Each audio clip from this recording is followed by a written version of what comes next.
ये जो खबर है वो महाड़ से है। 35 लोगों की जान बचाने वाला नावेद दस्ती नामक व्यक्ति को अपना पैर गंवाना पड़ा। महाड़ में 2 दिन पहले मकान गिरने के बाद जो लोग मलबे में दबे हुए थे, वही का रहने वाला नावेद दस्ती नामक एक व्यक्ति ने 35 लोगों की जान बचाई। उसी वक्त एक बूढ़ी औरत मलबे में फंसी हुई थी। तभी नावेद दस्ती ने बूढ़ी औरत को बचाने के लिए गया, तभी उनके पैर पर भारी बख्म के गिरने से उनका पैर खोना पड़ा।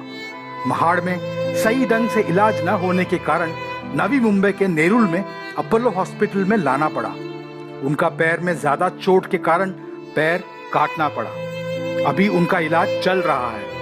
अपोलो अस्पताल के कर्मचारी ने इलाज के लिए 12 लाख रुपए का खर्चा बताया। नावेद दस्ती के परिवार वालों ने सरकार से मदद मांगी। उनका कहना है, कोरोना काल में जो व्यक्ति दूसरों की जान बचाई, आज उसको ही अपना पैर गंवाना पड़ा। महाड़ में तारिक गार्डन बिल्डिंग हिलने की वजह से बहुत से लोग यहाँ से दौड़ कर गए। उसमें मेरा भी लड़का जिसका नाम नवीद दुस्ते है वो भी गया और उन्होंने 30 से 35 लोगों की जान बचाई। लास्ट में एक बूढ़ी औरत को जान बचाने के लिए गया और उसका पैर जो है वो गड्ढे में गया और एक पिलर उसके पैर पे गिर के पैर में दुखापत होके पैर उसका टूट गया वहाँ पे और वहाँ पे बेहोश हो गया। उसके बाद बहुत सी कोशिश करके लोगों ने उसको निकाल के हम लोग महाड़ में डॉक्टर रानाडे के इधर लेके गए। वहाँ पे उन्होंने हमारा इलाज किया, लेकिन वहाँ पे कंप्लीट इलाज न होने की वजह से वहाँ पे हमको मिलने के लिए हमारे महाड़ तालुके के आमदार श्री भरत सेठ गोगावले और पालक मंत्री आदित्य तटकरे भी आई थी। उन्होंने हमारे लिए बहुत से वहाँ आके हेल्प किया और उनके ज़रिए ही हमको यहाँ पे भेजा गया। यहाँ पे आने के बाद हमको यहाँ पे बताया गया कि 12 से 13 लाख रुपया खर्चा आएगा, लेकिन अभी हम लोग गरीब होने की वजह से हम एक भी रुपया नहीं भर सकते। न नौकरी है, न मेरे को नौकरी है, न कुछ सीनियर सिटीज़न है हम। इसकी वजह से हमको गवर्नमेंट से ये है ख्वाहिश है कि वो हमारी पूरी हॉस्पिटल की मदद और उसका हैंडीकैप सर्टिफिकेट वगैरह करके दे और उसको गवर्नमेंट की नौकरी दे। कि हमारे घर में मैं मतलब हम उसके फादर और मेरी बीवी और मेरी बहू और उसका एक छोटा लड़का, हम लोग रहते हैं। अब हम लोग हॉस्पिटल में आए तब वो लोग बोले कि ऐसा इतना खर्चा आएगा, लेकिन इमरजेंसी की वजह से उन्होंने हमारा ऑपरेशन तो किए हैं, लेकिन अभी पैसे की तकलीफ़ है। देखिए, सब में पहले ऐसा मुझे बोलना है, जो आदमी ने लड़ाई लड़ा, जैसा तारिक बिल्डिंग में जो हादसा गिरा, तारिक गार्डन बिल्डिंग में जो हादसा हुआ, उसमें 5 माले की बिल्डिंग थी, 10 साल पुरानी थी।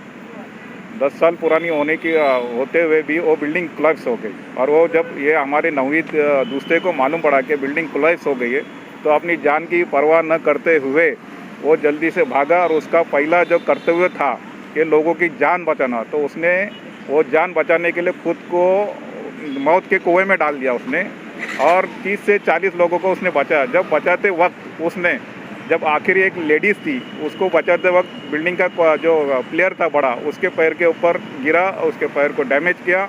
डैमेज करने के बाद में वो पूरा ये हो गया। जब तत्कालीन में जब CRCF वगैरह जो गवर्नमेंट ने पहुँचाए थे, तो सब में पहले उसको उठाया गया, उसको निकाला गया। निकालने के बाद में उसको उधर जो डॉक्टर रानाडे करके वो हॉस्पिटल में लेके गए। उसके ब्लड जो पूरा जा रहा था, उस वक्त 4 पॉइंट कुछ ब्लड था उसके आंग में।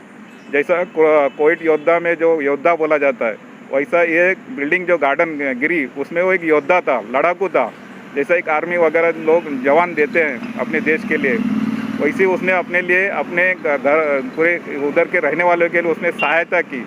वो सहायता से ये करके डॉक्टर ने क्या किया, उसको फिर बोले कि ये जो उपचार है, उसके पैर का जो डैमेज हुआ था, तो उपचार के लिए उसको बम्बई में भेजना चाहिए। तो डॉक्टर या अपोलो हॉस्पिटल में उनको भेजा गया और जो निधि सरकार ने वहाँ के हकदार जिन्होंने मदद की है, तो हम ये चाहते हैं कि उसकी मदद यहाँ पे भी हो जाए। जो डिक्लेयर किया हुआ है पैसा, जो उनको जो एक्सीडेंट हुआ, हादसा हुआ, उसको ये पैसा और जो मौत जिसकी हो गई है वो दुर्घटना में जिसकी मौत हो गई है तो उसको उतना पैसा।